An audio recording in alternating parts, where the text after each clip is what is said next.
우리 하나님 말씀 보겠습니다. 출애굽기 11장 말씀입니다.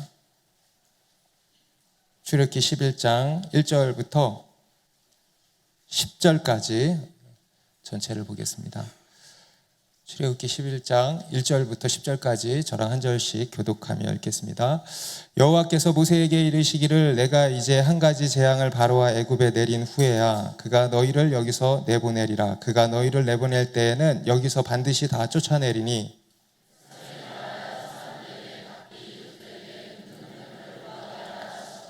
여호와께서 그 백성으로 애굽 사람의 은혜를 받게 하셨고 또 그 사람 모세는 애굽 땅에 있는 바로의 신하와 백성의 눈에 아주 위대하게 보였더라.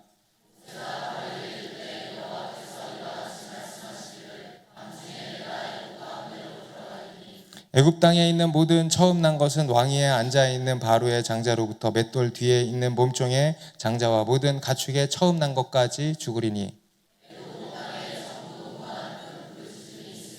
그러나 이스라엘 자손에게는 사람에게나 짐승에게나 개 한 마리도 그 혀를 움직이지 아니하리니 여호와께서 애굽 사람과 이스라엘 사이를 구별하는 줄을 너희가 알리라 하셨나니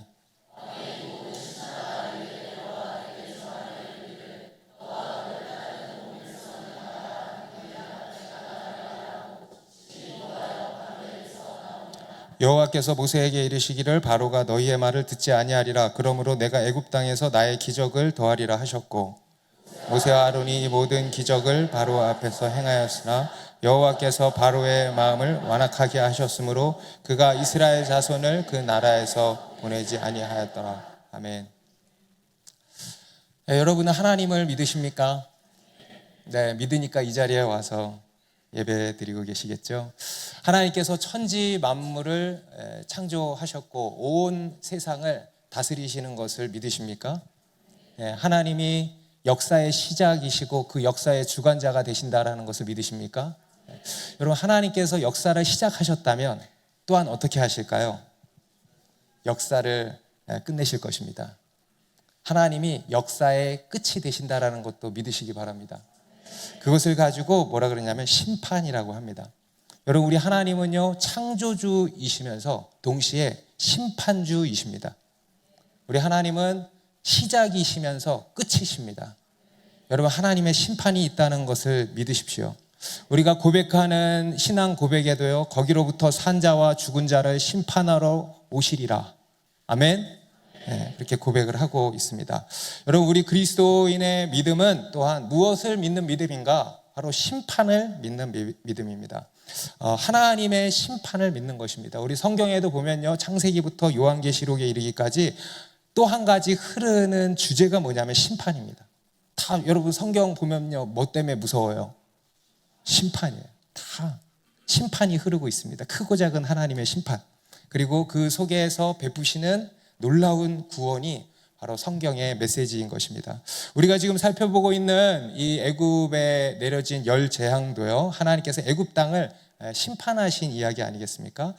우리 하나님은 심판하시는 심판주시라는 것을 또 한번 보여주고 계시는 겁니다. 지금까지 애굽에 9가지 재앙이 내렸습니다. 여러분 다 기억하시나요? 한번 정리해 볼까요? 첫 번째, 나일강이 피로 바뀐 사건. 두 번째, 그 나일강에서 개구리떼가 올라왔습니다. 개구리떼 재앙. 세 번째, 이재앙. 네 번째, 파리재앙. 그 다음 또 뭐예요? 메뚜기 아닌데? 우박 아닌데? 뭐지? 뭐예요? 가축병. 그 다음 악성종기. 그 다음 우박. 그 다음 메뚜기. 그 다음 흑암재앙. 이렇게 9가지 재앙을 내렸습니다. 이 재앙들은요 가면 갈수록 더 치명적이고 그 위력은 굉장히 파괴적이었습니다. 그러다가 이제 우박재앙에 이르러서는 절정에 달하는 듯 했죠. 애굽이 그냥 폭삭 망해버렸습니다. 우박재앙으로 인해서 애굽이 폐허가 되었습니다. 그리고 시꺼먼 메뚜기 떼와 흑암재앙으로 인하여서 이 애굽의 이제 마지막 멸망이 가까이 왔다라는 것을 보여주었습니다. 그리고 오늘이 드디어 마지막 재앙인데요, 바로 애굽의 모든 처음 난 것, 곧 장자죠. 장자들이 죽는 끔찍한 일이 예고된 것입니다. 사실 하나님께서는 그동안 이 애굽에 내리신 재앙은 바로 이 10번째 재앙을 위한 것들이라고도 할 수 있습니다. 그만큼 오늘 이 재앙은 매우 중요한 의미를 지니는데요. 그래서 분량도 11장, 12장 두 장에 걸쳐서 이렇게 기록을 하고 있습니다. 그중 오늘 본문은요, 이제 11장, 오늘 본문인 11장에는 그것을 경고하는 내용만을 기록을 하고 있습니다. 저는 오늘 이 본문을 보면서요, 하나님께서 애굽 땅을 향해서, 이 세상을 향해서 확성기를 대고 말씀하시는 것 같다라는 생각이 들었습니다. 우리 성경에 보면은 두 귀가 울리리라 그랬거든요. 두 귀가 쩌렁쩌렁 울리리라 그랬는데요, 오늘 이 하나님 말씀이 그렇다는 생각이 들었습니다. 바로와 온 애굽 땅이 하나님의 말씀으로 쩌렁쩌렁 그들의 두 귀가 울렸을 거라는 생각이 듭니다. 오늘 우리도 이 말씀을 통해서 깨어나기를 바랍니다.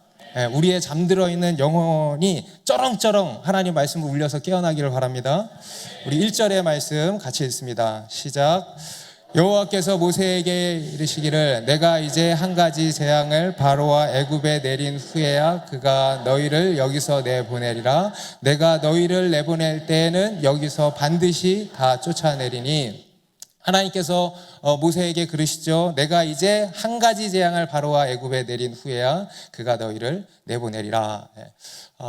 여기서 한 가지 재앙은요, 9가지 재앙 플러스 또 한 가지 재앙이 아닙니다. 여러분, 사실 하나님께서는 이 한 가지 재앙을 내리시려고 했던 겁니다.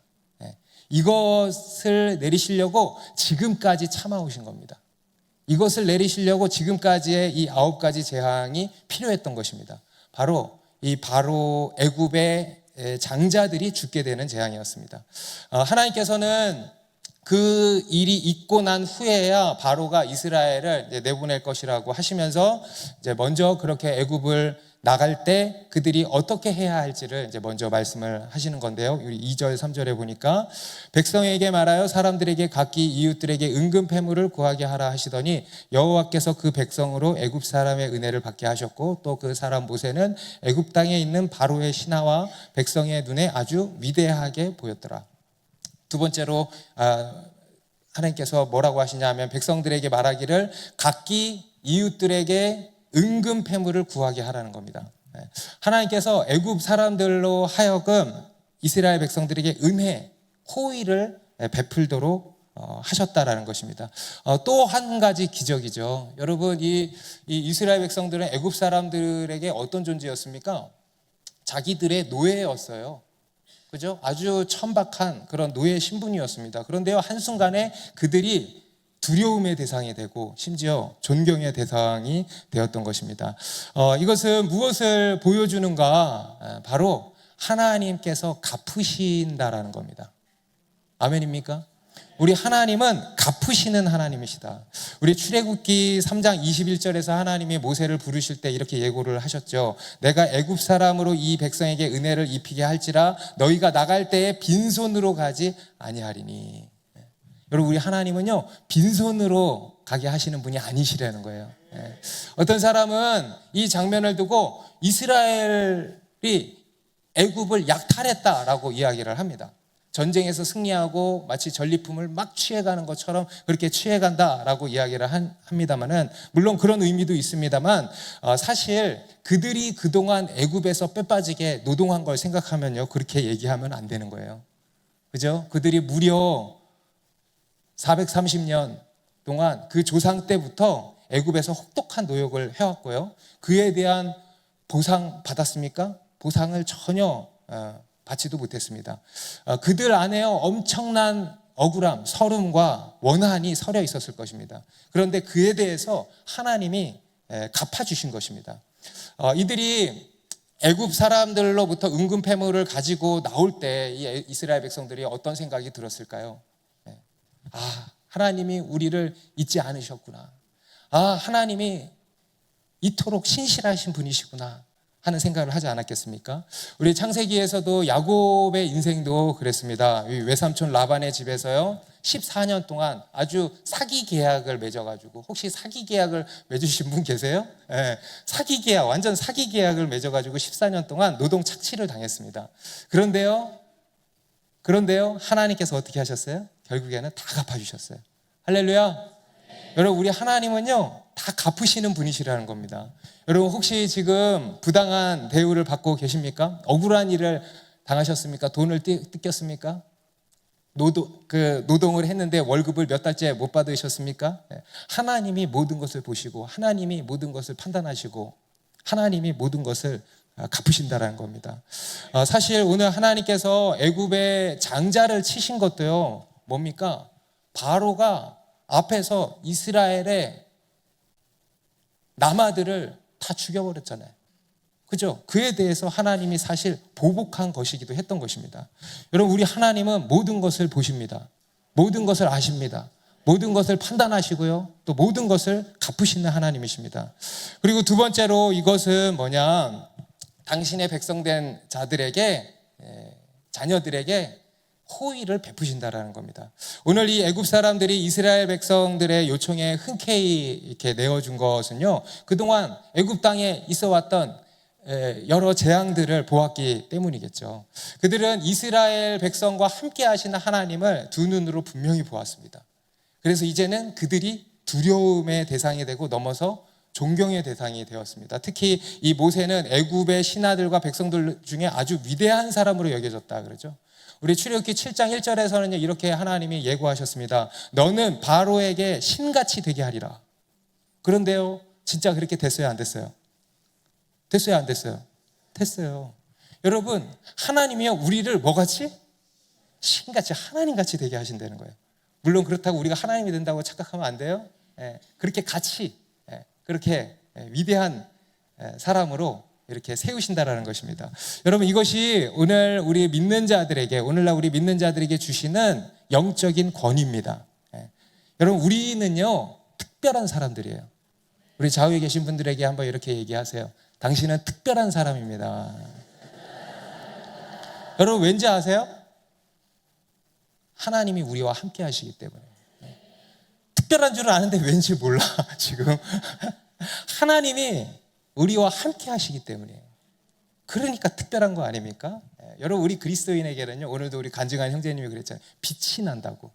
여러분, 우리 그리스도인에게서 뿜어져 나오는 영적인 빛이 있습니다. 그게 뭐냐면요, 하나님의 함께 하시는 빛이에요. 여러분, 이 이스라엘 백성들이 애굽에 들어올 때에도 누구 때문에 들어왔어요? 요셉 때문에. 요셉에게서 뿜어져 나오는 그 특별한 빛을 보고 이 왕의 특급 대우를 받으면서 이들이 들어온 거 아니겠습니까? 여러분, 모세의 후계자였던 여호수아에게도 특별한 빛이 있었어요. 뭐냐면 하나님이 함께 하시는 그 빛. 요단강 도하 사건이 바로 그거죠. 하나님께서 그에게 영적인 권위를 실어주시는 그런 사건이었던 것입니다. 그래서 사람들이 그것을 보고, 그가 하나님이 세우신 종이로구나. 하나님이 그에게 기름을 부으셨구나. 라고 생각을 하도록 하신 것입니다. 그러니까 우리 그리스도인이 그런 자들이라는 겁니다. 여러분, 우리 그리스도인들은요, 아주 특별한 자들입니다. 하나님이 함께 하시는 특별한 그런 빛이 뿜어져 나오는 게 바로 우리들입니다. 여러분, 우리의 인생 가운데, 매일의 삶 가운데 이런 영적인 권위가 풍성하게 나타나기를 바랍니다. 이 빛이 여러분들이 가는 곳곳마다 비춰지기를 바랍니다.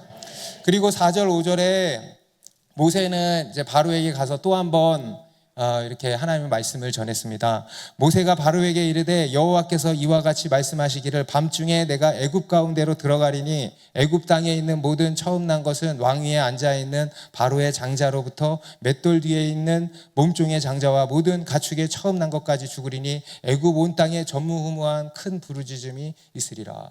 하나님께서요, 밤중에 애굽 가운데로 들어가겠다 하시는 거예요. 지금까지는 이런 말씀 하신 적이 없어요. 지금까지는 그냥 모세, 아론에게 맡겨, 니네가 알아서 해가지고 그들이 하나님의 말씀 선포할 때 재앙들이 다 일어났습니다. 하나님이 직접 이렇게 들어가시겠다 하신 적이 없습니다. 그런데 이제는 하나님이 직접 나서시겠다는 거예요. 하나님이 직접 나서시겠다라고 하는 그런 의인화된 이제 표현입니다. 하나님께서 이제 직접 애굽 땅을 심판하시겠다라는 것입니다. 사실 이것을 위해서 기다려 오셨다라는 거예요. 이 재앙을 위해서 지금까지 여러 재앙들을 내리시고 끌어오신 것이다라는 겁니다. 어떤 재앙인가? 바로 각 집마다 있는 처음 난 것, 곧 장자를 다 치겠다라는 거예요. 바로의 장자부터 몸종의 장자, 심지어는 가축의 처음 난 것까지, 처음 난 것은 다 죽을 것이다 라고 하시는 것입니다. 여러분 한번 상상을 해보십시오. 여러분 우리의 장자가 다 죽는다고 상상을 해보십시오. 여러분 이보다 더 큰 재앙이 어디 있겠습니까? 오늘날도 그렇지만 그 당시에는요 더더욱 장자는 너무 귀했어요. 이 자리에 계신 우리 어르신들, 우리 특별히 여자 집사님, 권사님들 한 맺히신 게 늘 있죠. 장자를 금쪽같이 생각하지 않았겠습니까? 그 가문을 대표하는 사람이었기 때문에 장자는요 그 집에서 크게 존중되었고 또 그만큼 귀한 존재였습니다. 그런데 이제 여기서 장자가 죽는다는 것은요 단순히 그런 의미만이 아닙니다. 여기서 장자가 죽는다는 것은 사실 누가 죽는 거예요? 다 죽는다는 거예요. 장자는 대표성을 가지고 있는 것입니다. 여러분 한 사람이 범죄함으로 모든 인간이 죄인이 되었습니다. 한 사람이 하나님께 순종함으로 그것을 믿는 모든 사람들이 의인이 되게 하셨습니다. 대표성이에요. 그래서 이 장자가 죽는다는 것은, 장자를 심판하신다는 것은요 사실 애굽의 모든 자가 죽는다는 거예요.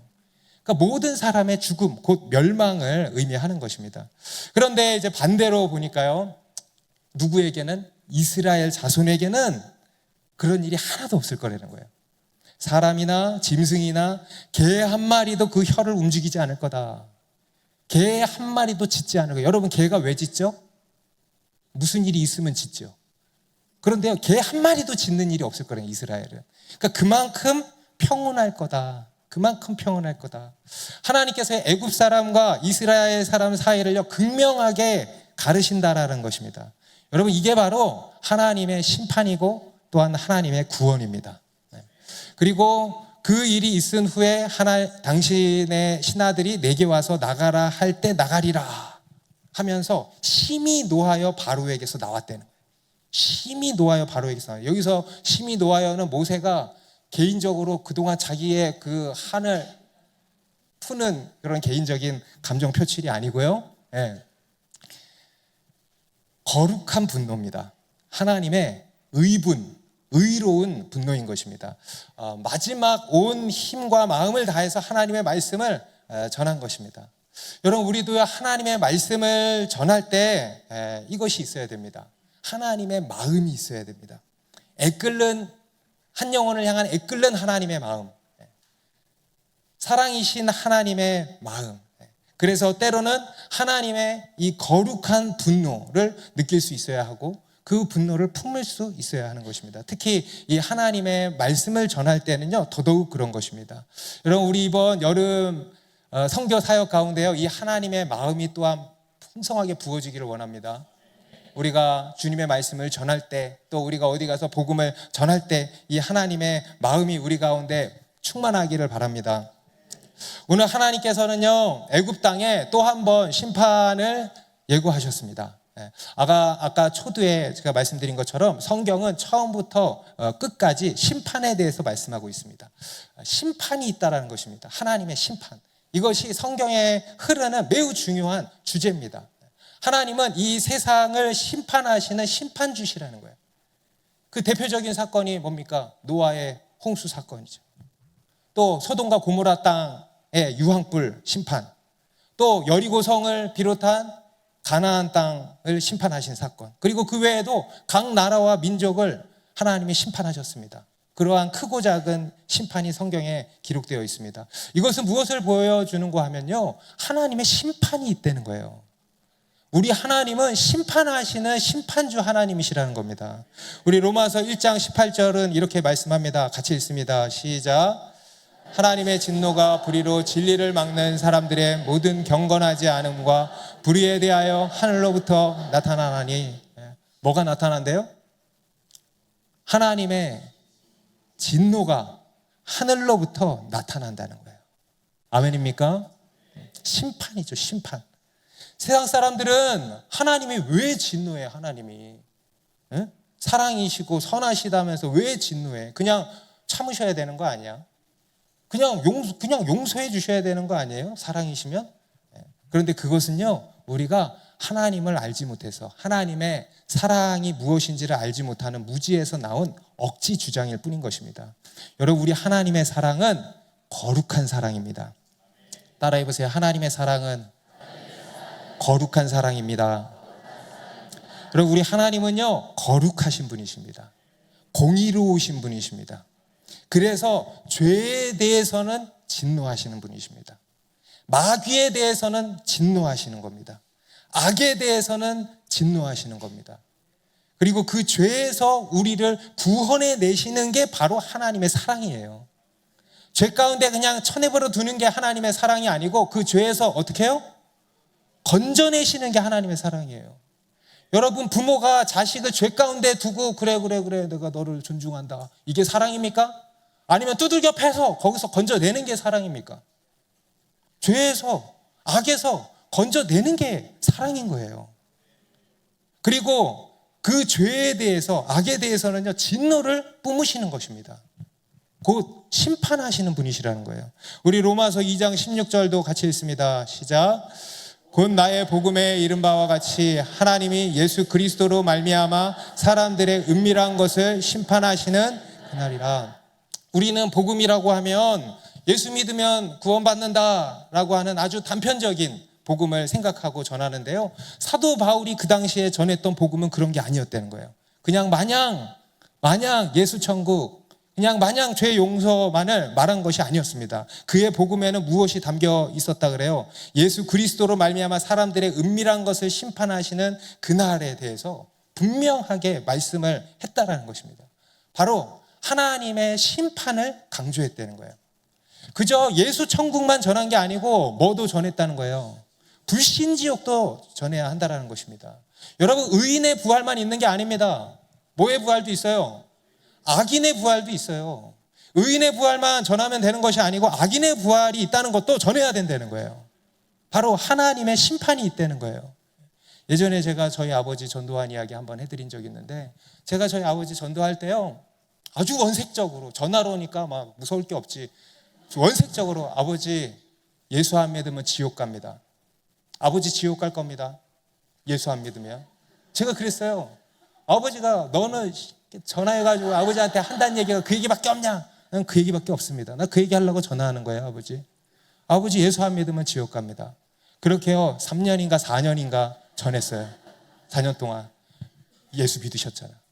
제가 아버지한테 아버지 교회 가신다는 얘기 듣고 제가 깜짝 놀랐어요. 안 믿었어. 그런데 셀도 나가신데 그래서 믿었어. 셀 교회를 나가신 거예요. 좋은 교회를 만나셔서.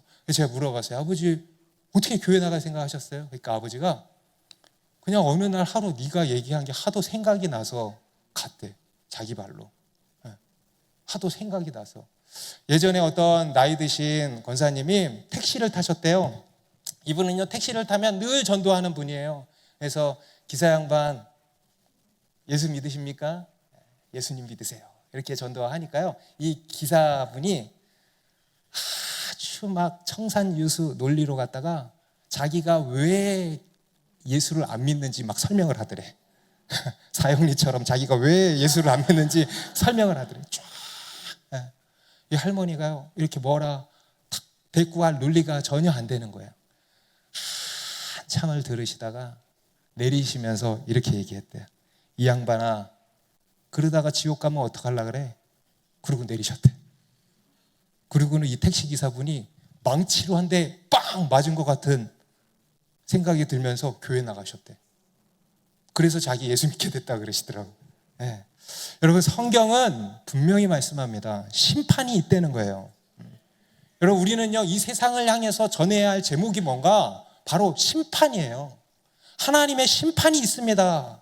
회개하십시오. 하나님께로 돌아오십시오. 이 심판을 전해야 되는 겁니다. 우리가 사랑하는 가족들에게요 이 하나님의 심판을 눈물로 전해야 되는 것입니다. 여러분, 우리 그리스도인의 믿음은 또한 심판을 믿는 믿음입니다. 그런데 이 세상은 그것을 믿지 않죠. 콧방귀 끼죠. 너나 똑바로 사세요. 그리스도인들, 기독교인들 너네나 똑바로 사세요 하면서 콧방귀 끼죠. 심판이 어디 있어? 하나님이 어디 있어 하면서 하나님을 극구 부인하는 겁니다. 우리 노아의 홍수 때도요, 이 노아가 자신의 삶으로 120년을 사람들에게 심판을 전했습니다. 산 꼭대기에 방주를 지으면서 온 세상 사람들이 봤겠어 못 봤겠어요? 봤어요. 120년 동안 하나님의 심판을 전하고 실제로 삶으로 120년을 세상에 전했어요. 그런데 믿은 사람이 단 한 사람도 없어요. 다 그거 보면서 뭐라 그랬냐면 이랬어요. 비꼬았어요. 비웃었어요. 여러분, 소돔과 고모라 땅 심판 때도요, 하나님이 롯에게 찾아가셔서 내일 이 땅을 심판할 거다, 유황불로 심판할 거다 그러셨어요. 그래서 이 롯이 자기 가족들, 심지어는 자기 딸이 결혼할 사위될 사람들에게도 그 사실을 전했어요. 그런데 그 사위될 사람들이 뭐라 그랬어요? 농담으로, 장인어른 지금 주식이 3,000P가 올라갔어요. 뭔 얘기 하시는 거예요? 무슨 심판이 있다는 거예요? 여러분, 그러다가 멸망당한 겁니다. 여러분, 오늘날도 마찬가지입니다. 수많은 사람들이요, 심판을 안 믿습니다. 심판의 메시지에 대해서 비웃습니다. 심판하시는 하나님을 오히려 불의한 분으로 막 몰아세웁니다. 눈에 보이지 않는다는 핑계를 대가면서요, 극구 하나님을 부인합니다. 하지만 성경은 분명히 말씀합니다. 하나님의 심판이 있다라는 겁니다. 특히 이 하나님의 심판은요, 우리 각 개인의 차원에서도 다루어지고 있는데요, 우리 히브리서 9장 27절 말씀 같이 읽습니다. 시작. 한번 죽는 것은 사람에게 정해진 것이요 그 후에는 심판이 있으리니. 여러분, 세상 사람들은 죽으면 끝이라고 생각을 하죠. 그런데 성경은 죽으면 시작이라고 생각합니다. 끝이 아니라는 거예요. 죽음 이후에는 뭔가 있다는 거예요. 바로 심판이 있다는 거예요. 여러분이 그동안 살아오셨던 인생에 있어서 자신 있으세요? 그에 대해서 책임지는 순간 앞에 서게 된다는 거예요. 그게 바로 심판입니다. 그리고 그 심판의 결과는 둘 중 하나죠. 천국과 지옥이에요. 따라보세요. 천국과 지옥. 여러분, 천국을 믿습니까? 그러면 뭐도 믿어야 돼요? 지옥도 믿으십시오. 여러분, 천국이 있다면 지옥도 있는 거예요. 성경은 천국이 있다고 말씀하고요, 또 지옥이 있다고 말씀합니다. 너무도 당연한 이치 아닙니까? 여러분, 하나님은요, 우리를 강제하시는 분이 아니십니다. 천국을 강제하시지 않습니다. 여러분, 천국조차도요, 우리로 하여금 선택하게 하세요. 다시 말해서 천국을 거부할 자유도 주셨어요. 그 천국을 거부한 사람들이 선택하게 되는 곳이 뭡니까? 바로 지옥입니다. 하나님께서 다스리시는, 할렐루야, 하나님의 은혜와 복과 영광과 기쁨이 가득한 곳이 천국이라면은, 지옥은 하나님과 철저히 단절된 곳, 생명과 빛과 기쁨이 완전히 사라진 메마른 공간, 하나님의 은총이, 지금은 하나님의 은총이, 일반 은총이라고 하는 것이 지금 남아있는 거예요. 그런데 그 은총이 싹 사라지는 이 영원한 죽음, 이러한 곳, 바로 지옥이 있다는 겁니다. 그런데 세상 사람들은요, 이 지옥을 믿지 않는다는 거예요. 기독교가 만들어낸, 성경이 만들어낸 상상의 나라라고 치부를 하는 겁니다. 심지어 이 크리스찬이라고 하는 사람들도요, 이 중에도 계실지 모르겠어요. 지옥을 안 믿어요. 아니면은 모르죠. 가봐야 알죠. 이렇게 이야기를 해요. 천국은 또 믿어요. 천국은 믿는데 지옥은 안 믿어요. 어떤 사람은요, 지옥은 그냥 비유일 뿐이래. 성경에 나오는 지옥은 비유고 상징일 뿐이라는 거예요. 그리고 실제로 존재하지 않는다고 이야기를 합니다. 그런데 저는 그런 사람에게 이렇게 대묻고 싶어요. 그러면 그것은 무엇의 비유입니까? 지옥이 비유라면 그 비유는 무엇의 비유이며 무엇의 상징입니까? 무언가가 있을 거 아닙니까? 결국은 지옥입니다. 여러분, 지옥은요, 지옥의 비유입니다. 지옥은 지옥의 상징입니다. 하나님의 심판이 완전히 구현되는 곳, 그곳이 바로 지옥입니다. 여러분, 성경은 이 지옥에 대해서 분명하게 말씀하고 있습니다. 우리 구약 성경에도요, 신약 성경처럼 직접적이지는 않지만 분명히 언급이 되어 있고요, 신약 성경에 가서는 예수님께서 아주 직접적으로 분명하게 그것을 드러내고 계십니다. 우리 마태복음 10장 28절에 같이 읽습니다. 시작. 몸은 죽여도 영혼은 능히 죽이지 못하는 자들을 두려워하지 말고 오직 몸과 영혼을 능히 지옥에 멸하실 수 있는 이를 두려워하라. 몸의 죽음만 죽음이 아니라는 거예요. 몸의 죽음만 끝이 아니라는 거예요. 영혼의 죽음이라는 게 있다는 겁니다. 곧 몸과 영혼이 지옥에 던져지는 것. 이게 진짜 죽음이고 멸망입니다. 영원한 죽음, 영원한 벌, 영원한 멸망, 그러한 지옥이 있다라고 말씀을 하는 겁니다. 우리 마가복음 9장 47절 이하에도 같이 읽습니다. 시작. 만일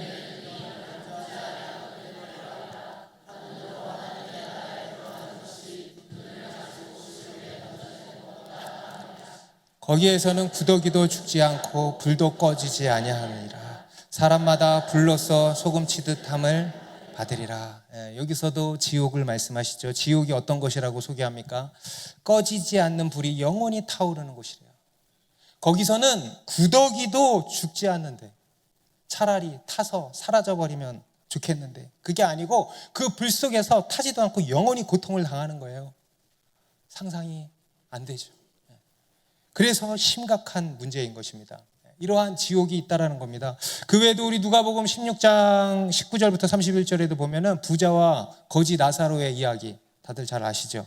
그것도 천국과 지옥을 묘사한 것입니다. 이처럼 예수님께서는 지옥의 실제성과 그 심각성을 수없이 경고해 오셨습니다. 우리 계시록 20장 14, 15절에도요 매우 무시무시한 장면이 묘사되어 있는데 이것도 같이 읽어볼까요? 시작. 사망과 음부도 던져지니 이것은 둘째 사망 곧 불못이라. 누구든지 생명책에 기록되지 못한 자는 불못에 던져지리라. 여기서도 보면 불못이라고 되어 있는데요, 세번역 성경에는 불바다라고 번역이 되어 있습니다. 이 불바다가 둘째 사망이라는 거예요. 첫째 사망, 우리의 몸이 죽는 첫째 사망만 있는 게 아니라 뭐도 있다? 우리의 몸과 영혼이 불바다에 던져지는 둘째 사망, 이게 진짜 사망이라는 거예요.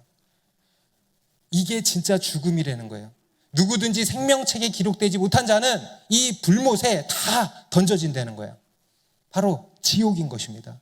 여러분, 성경은 이처럼 수없이 지옥에 대해서 분명하게 말씀을 하고 있습니다. 그런데 사람들은 그것을 믿지 않고 극구 부인합니다. 단순히 비유일 뿐이라고, 경고일 뿐이라고 합니다. 왜냐? 그 지옥을 우리가 감당할 수 없기 때문 아닐까요? 그 심판을 감당할 수 없기 때문일 것입니다. 그래서 극구 부인하는 것이고요, 직면하지 않으려고 하는 것이고요, 눈 가리고 아웅하는 것입니다. 그런데 여러분, 눈을 가린다고 사라집니까, 지옥이? 여러분, 만약 그렇지 않다면 어떡하시겠습니까? 지옥이 없다고 여겼는데 만약 지옥이 있다면 그때 가서 어쩌시겠습니까? 여러분, 우리에게 한 가지 분명한 사실은 뭐냐면 성경은 분명히 지옥을 말씀하고 있다는 것입니다. 심지어 오늘날 정말 더할 나위 없이 큰 문제가 무엇인가 하면은요, 세상 사람도 지옥을 안 믿지만 교회 안에서도요, 교회 안에서조차도 이 지옥이 전혀 거론되지 않는다는 거예요. 그렇지 않습니까, 여러분? 지옥에 대해서 말하기를 꺼려하는 겁니다. 설교 시간에도요, 일명 이런 거를 지옥 설교라고 불러요. 지옥 설교. 이런 지옥 설교가 사라진 지 오래됐다는 거예요. 왜 그럴까요? 사람들이 싫어한다는 거예요. 불편해한다는 거예요. 기독교에 대한 거부감만 커진다는 거예요. 그런 이런저런 핑계로 지옥에 대해서 언급을 하지 않는 거예요. 여러분, 이것이 바로 복음의 변질이고요, 기독교의 타락입니다. 교회의 타락입니다. 그것은 사람을 향한 배려가 아니고 기독교에 대한 배신입니다. 기독교가 기독교이기를 포기하는 거 아니고 뭐겠습니까? 교회가 교회이기를 포기하는 거 아니고 뭐겠습니까? 사람들을 배려하는 것이 아니고요, 오히려 수많은 사람들을 지옥으로 들어가게 만드는 교회의 배신이라는 거예요. 배려가 아니고 배신이라는 거예요. 여러분들이 그거를 잘 분별하셔야 됩니다. 누군가를 향한 배려가 혹시 배신은 아닐지. 오늘날 교회가 그렇게 배신하고 있다는 겁니다. 교회 역사를 공부해 보신 분들이라면 잘 아실 겁니다. 과거 이 기독교 역사 가운데 위대한 부흥의 순간들이 있었잖아요. 근데 그때 일어난 특징들이 뭐냐면요, 바로 하나님의 말씀이 말씀되게 선포되었다는 거예요. 복음이 복음되게 선포되었다는 것입니다. 그래서 특히 이 지옥, 하나님의 심판에 대한 설교가 가감없이 힘있게 선포되었다는 것을 우리가 알 수 있습니다. 우리가 아주 잘 아는 미국의 조나단 에드워즈 목사님, 18세기 미국의 1차 영적 대각성 운동을 주도하셨던 위대한 설교자죠. 이 목사님의 유명한 설교가 참 많아요. 그런데요, 이 1000편이 넘는 설교 중에 가장 유명한 설교로 손꼽히는 게 바로 이겁니다. 진노한 하나님의 손에 붙들린 죄인들, 일명 지옥 설교예요. 예전에도 한번 이 설교문의 일부를 발췌해가지고 제가 소개해드린 적이 있는데요. 이분은 이 자신의 설교에서 이렇게 지옥에 대해서 묘사했습니다. 하나님의 진노가 죄인들을 향해 불타고 있습니다. 지옥 구덩이는 이미 준비되어 있습니다. 그 불로 이미 준비되어 있으며 그 용광로는 아주 뜨겁게 달구어져 그들을 받을 준비가 다 되어 있습니다. 불꽃이 이글대며 활활 타고 있습니다. 번쩍이는 날카로운 칼들도 그들 머리 위에 드리워져 있으며 밑에는 지옥 구덩이가 그 입을 활짝 벌리고 있습니다. 당신이 지난밤 지옥으로 가지 아니한 것, 당신이 지난밤 이 세상에서 다시 눈을 뜬 것, 당신이 아침에 일어난 후 지옥에 떨어지지 아니한 것, 당신이 지금 하나님의 집에 들어와 앉은 후 그의 엄숙한 예배에 참석하는 죄악되고 사악한 태도에도 불구하고 지옥에 가지 않는 것을 설명할 수 있는 것은 하나님의 손이 당신을 붙들고 있다는 것 외에는 아무것도 설명할 수 없습니다. 그러나 하나님이 손을 거두시면 떨어지는 바윗돌을 거미줄이 멈추게 할 수 없는 것과 같이 여러분은 즉시 굴러떨어져 지옥의 mid없는 구덩이로 빠져들어갈 것입니다. 그리고 거기서 24시간 동안 누워 그 고통을 견뎌야 한다면 그때 여러분 심정이 어떨 것 같습니까? 만일 1년을 그렇게 견뎌야 한다면 그때의 심정은 또 어떨까요? 아마 수천 년 동안 그렇게 있어야 한다면 1년을 견뎌야 할 때보다 훨씬 더 괴로울 것입니다. 그런데 그 고통을 영원히 견뎌야 한다고 생각해 보십시오. 수천 년을 견뎌야 한다고 생각할 때보다 훨씬 더 참담하고 암울한 심정이 될 것입니다. 그 고통은 끝나지 않을 겁니다. 그 고통은 수백만 년이 지나도 끝나지 않을 겁니다. 여러분은 거기서 절대 벗어날 수 없을 것입니다. 이 에드워즈 목사님이요, 촛불을 켜놓고 이 원고를 90분 동안 읽어내려가는 동안 설교가 끝나기도 전에 수많은 사람들이 흐느끼기 시작했고요.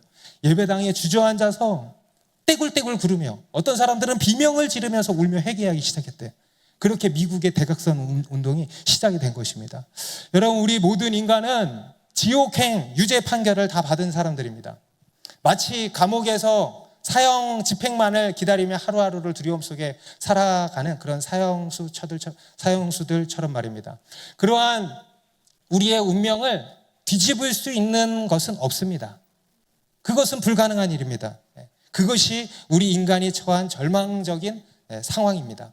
그런데 그런 가운데 하나님께서 우리에게 손을 내미셨다라는 겁니다. 그런 우리에게 하나님이 구원의 손길을 내미셨다라는 겁니다. 하나님께서 아직 우리를 이 땅에 살아있게 하시는 이유는요, 오직 하나입니다. 우리로 하여금 그 하나님의 손을 붙잡도록 마지막 기회를 주시는 것입니다.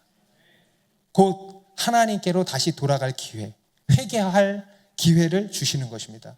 오늘 본문에서도요, 하나님께서는 애굽의 심판을 선언하시지만 그 심판을 선언하심과 동시에 또한 구원의 길을 제시하셨습니다. 우리 7절의 말씀 같이 읽습니다. 시작. 그러나 이스라엘 자손에게는 사람에게나 짐승에게나 개 한 마리도 그 혀를 움직이지 아니하리니 여호와께서 애굽 사람과 이스라엘 사이를 구별하는 줄을 너희가 알리라 하셨나니. 앞에서도 그런 것처럼 이번에도 이스라엘 자손을 철저히 구별하셨습니다. 이스라엘 자손에게는 그러한 일이 없을 것이라고 하시는 겁니다. 할렐루야. 그런데 이것은 그냥 이스라엘이라고 해서 넘어가시는 게 아니에요. 여러분, 이스라엘 백성도 죄인이에요. 다 심판의 대상입니다. 유대인이나 헬라인이나 모든 인간은 다 죄 아래 있고 하나님의 지옥불로 던져질 그런 죄인들입니다. 그런데 하나님이 이스라엘은 넘어가신다는 거예요. 왜 그럴까? 그에 대한 분명한 근거가 있습니다. 바로 오늘 본문 뒤에 나오는 유월절 어린 양의 피입니다. 유월절 어린 양의 피. 유월절 어린 양의 피를 집 좌우 문설주와 임방에 바른 집은 하나님이 넘어가시겠다는 거예요.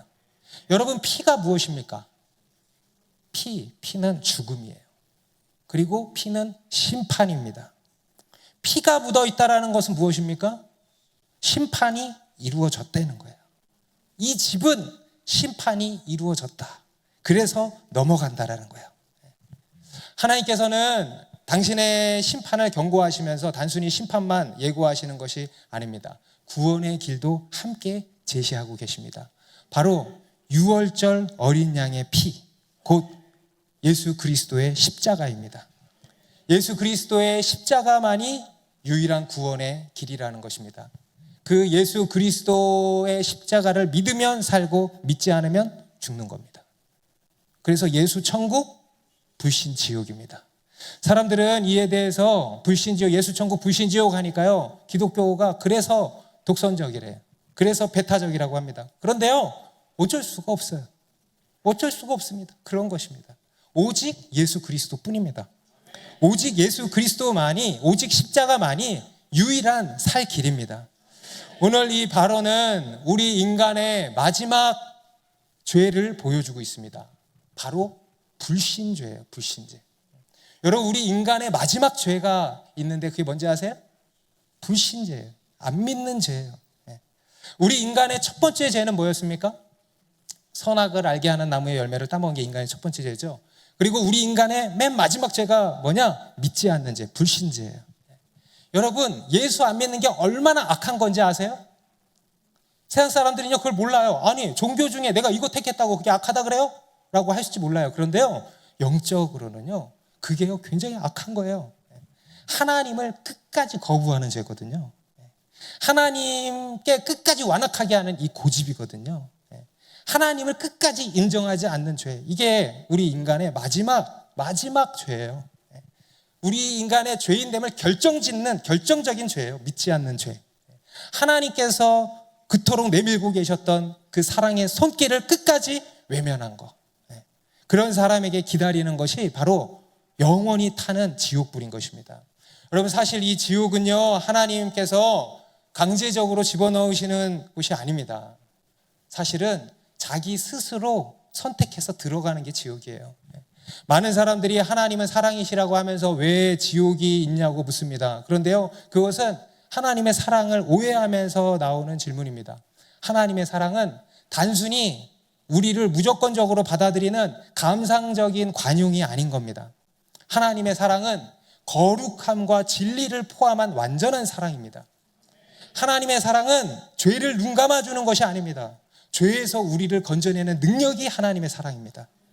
이 사랑은 우리를 변화시키고 구원하는 사랑이지 우리를 죄 가운데로 그냥 머무르도록 내버려두는 사랑이 아닙니다. 그게 하나님의 사랑이에요. 그런데 이 사랑을 인간이 끝까지 거부하는 거예요. 하나님의 통치, 하나님의 나라, 곧 천국을 거부하는 거예요. 천국을 거부하는 거예요. 이 세상에 천국을 거부할 사람이 어디 있어요?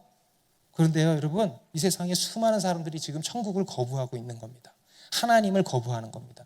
여러분, 이런 사람들이 가는 곳이 바로 지옥입니다. 지옥은 자신의 선택인 겁니다. 팀 켈러 목사님이 이런 말씀하셨습니다. 지옥은 하나님이 악의를 가지고 만든 고통의 감옥이 아닙니다. 오히려 인간의 거절이 최종적으로 구현된 공간입니다. C.S. 루이스도요, 지옥에 대해서 이렇게 이야기했습니다. 지옥의 문은 안에서 잠겨 있다. 지옥은요, 인간의 완악함의 결말입니다. 인간의 완악함, 고집스러움의 결말이 지옥입니다. 오늘 본문의 바로도 결국 그렇게 하는 거예요. 9절 10절에 보니까 그가 뭐래요? 듣지 않았다. 마지막 기회. 믿지 않았다. 여러분, 마지막 기회. 자기가 선택해서 자기가 지옥 문으로 걸어 들어간 것입니다. 지옥은요, 인간의 선택에서 비롯된 필연인 것입니다. 그런데 여러분, 오히려 우리 하나님께서는요, 사랑이셔서 이 세상을 이처럼 너무너무 사랑하셔서 당신의 가장 소중한, 자기 이상의, 자기의 1000배 만배 더 소중한 당신의 전부인 외아들 예수 그리스도를 십자가에 내어주셨습니다. 여러분, 십자가가 뭡니까? 바로 심판이에요. 하나님의 심판의 장소. 우리를 향해서 쏟으셔야 할 그 하나님의 진노, 공의를 예수 그리스도의 심판의 십자가에 쏟으신 것입니다. 그곳에서 예수님이 우리의 모든 죄를 다 짊어지시고 죽으신 겁니다. 하나님의 그 형벌, 우리가 받아야 할 그 심판을 예수님이 온몸으로 온 존재로 다 받으신 겁니다. 그래서 우리의 모든 죄를 십자가에서 파괴하시고 없애시고 모든 죄와 죽음과 저주를 취소시키셨던 것입니다. 그래서 우리로 하여금 영원한 죽음에서 영원한 생명으로, 지옥불에서 천국으로 옮기신 겁니다. 그래서 십자가는요, 하나님의 심판, 하나님의 공의이면서 동시에 하나님의 놀라운 사랑인 것입니다. 이 십자가를 믿으면 우리는 하나님의 사랑을, 놀라운 사랑을 경험하게 될 것이고요. 그렇지 않으면 하나님의 공의를 어마무시한 심판으로 경험하게 되는 것입니다. 여러분, 하나님의 심판이 있습니다. 최후의 심판이 우리를 기다리고 있고 우리에게 다가오고 있습니다. 하나님은 죄를 미워하시며 그 죄를 반드시 심판하십니다. 그리고 그 심판은 결국 영원한 죽음이고 영원한 벌이고 영원한 멸망, 곧 지옥입니다. 그런 가운데서 하나님께서는 오늘도 우리를 향해서 당신의 사랑의 구원의 손길을 끝까지 내밀고 계십니다. 나에게 속히 돌아오라며 두 팔 벌려서 우리를 향해서 간절히 외치고 계십니다. 여러분, 그 하나님께로 돌아오십시오. 그 하나님께로 돌아오십시오. 회개하십시오.